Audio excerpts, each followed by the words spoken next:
Hello guys, welcome to my at cook channel. আজকে আমরা নিয়ে চলে এসেছি লাল শাক ভাজি রেসিপি বা লাল শাক ভাজা রেসিপি।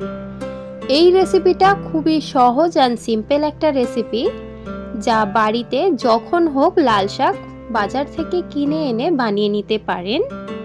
এই রেসিপিটা খুবই সাধারণ উপকরণ দিয়ে রান্না করা হয়। দেখে নেওয়া যাক আজকের এই রেসিপি। সর্বপ্রথম এখানে আমি কড়াইতে নিয়ে নিলাম সর্ষের তেল। সর্ষের তেলটা একটু কড়াটার মধ্যে গরম হয়ে আসলে এর মধ্যে দিয়ে দিচ্ছি একটা মিডিয়াম সাইজের কুচিয়ে নেওয়া পেঁয়াজ। পেঁয়াজটাকে নাড়াচাড়া করে লাল ব্রাউন ভাবে ভেজে নেব। পেঁয়াজটা অল্প একটু নাড়াচাড়া করে লাল ব্রাউন হয়ে আসলে দিয়ে দিচ্ছি এখানে দুটো শুকনো লঙ্কা। শুকনো লঙ্কাটা দিয়ে দেওয়ার পর ভালোভাবে নাড়াচাড়া করে আমাদের পেঁয়াজটাকে লাল ব্রাউন ভাবে ভেজে নিতে হবে। এই পর্যায়ে নাড়াচাড়া করা হয়ে গেলে পেঁয়াজের মধ্যে একটা হালকা কালার চলে আসলে দিয়ে দিচ্ছি স্বাদ পরিমাণে নুন।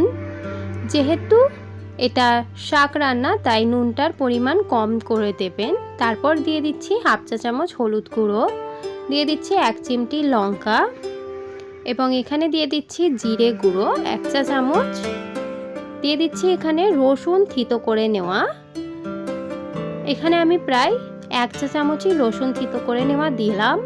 এবার ভালোভাবে নাড়াচাড়া করে মশলাগুলো থেকে রসুনের একটা ভালো সুগন্ধ বেরিয়ে আসা পর্যন্ত নাড়াচাড়া করে নেব।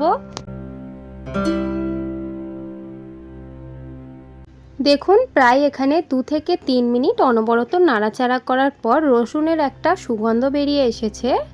এই পর্যায়ে দিয়ে দিচ্ছি আমি 1 মুঠো কেটে রাখা ধুয়ে রাখা লাল শাক।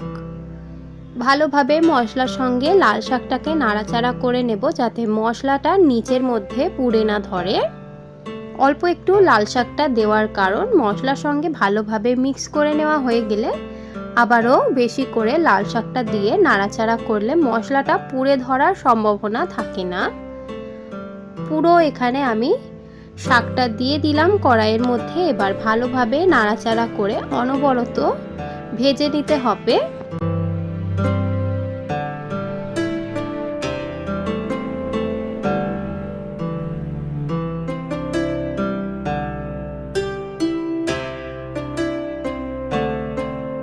দেখুন এখানে অনবরত 5 থেকে 6-7 মিনিট নাড়াচাড়া করার পর লাল শাকের ডান্ডিগুলো এবং লাল শাকটা অনেকটাই কমে আসবে এবং সিদ্ধ হয়ে যাবে প্রপার।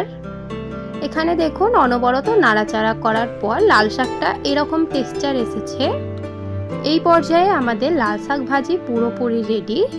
এবার এটাকে গরম ভাতের সঙ্গে সার্ভ করে নেব রেস্টে রেখে। এভাবে সহজভাবে লাল শাক কিন্তু ভাজি করে নেওয়া যায় বাড়িতে। আশা করি আপনাদের এই ভিডিওটা ভালো লেগেছে। যদি ভালো লেগে থাকে তাহলে অবশ্যই কমেন্টে জানাতে ভুলবেন না যে এই ভিডিওটা আপনাদের কেমন লাগলো। যদি আপনাদের এই ভিডিওটা ভালো লেগে থাকে তাহলে অবশ্যই লাইক, শেয়ার অ্যান্ড সাবস্ক্রাইব করে দেবেন। যদি আমার চ্যানেলে আপনি নতুন হয়ে থাকেন অবশ্যই চ্যানেলটিকে সাবস্ক্রাইব করে আমার পাশে থাকবেন। দেখা হবে নেক্সট ভিডিওতে। আজকের এই ভিডিওটা দেখার জন্য অনেক অনেক ধন্যবাদ।